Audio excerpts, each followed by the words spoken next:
Hi everyone అందరికీ. ఈరోజు వచ్చేసి వినాయక చవితిలో డే 2 అనమాట, రెండవ రోజు.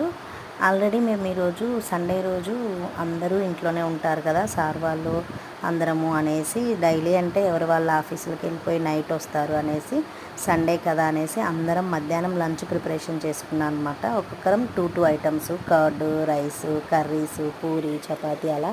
నేనైతే పూరి చేశాను, అది కొంచెం వర్క్ ఎక్కువ అనేసి ఓన్లీ ఒకటే పూరి ఐటమ్ చేశాను. ఒకరైతే వేరే వాళ్ళు, నా పార్ట్నర్ వచ్చేసి కర్రీ అండ్ కర్డ్ రైస్ చేశారనమాట. ఇంకా అలా అలా మేమందరం షేర్ చేసుకొని గ్రూప్లో పెట్టేసుకున్నాము. ఇంకా నైట్ వచ్చేసి అందరం మధ్యాహ్నం వంటలు చేసేసుకొని తినేసి అక్కడే మాకు 3-4 అయిపోయింది టైము. ఇంకా నైటు ఎవరం పెద్దగా ఫుడ్ ప్రిపరేషన్ చేసుకోకుండా సింపుల్గా బయట నుంచి తెప్పించేసుకున్నారు. నేనైతే ఈరోజు స్వీట్ జిలేబీ తెప్పించేసాను. ఇంకా నేను ఒక్కదాన్నే రావడం లేట్ అయింది. ఏంటి మేడం ఇంత లేటా అని అందరూ అంటున్నారు నన్ను.